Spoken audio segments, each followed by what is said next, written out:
Welcome to Samba Samba. Enjoy the video.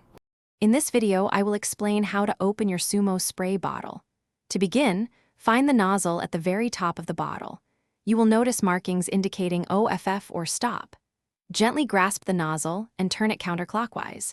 Continue rotating until it clicks into the on or spray position. This simple twist is the primary way to prepare your bottle for use, ensuring it is ready to dispense its contents effectively and safely. Once the nozzle is in the on position, take a moment to ensure it is fully aligned.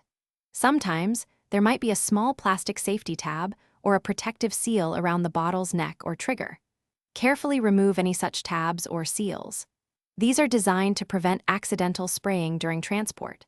With these steps completed, your Sumo spray bottle is now fully open and ready for its very first use, ensuring a smooth operation. Your Sumo spray bottle typically offers different spray patterns for various tasks. After opening, you can select your preferred pattern by gently twisting the nozzle further. You will usually find options for a wide, fine mist, perfect for even coverage, and a more concentrated, direct stream for targeted application. Experiment with these settings to find the one that best suits your cleaning or application needs, providing versatility in every spray.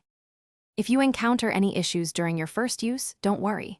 First, ensure the dip tube inside the bottle is fully submerged in the liquid. Sometimes, air can get trapped. Also, check that the trigger mechanism is not jammed or obstructed. If problems persist, try unscrewing the entire spray head from the bottle, then re-screwing it on tightly.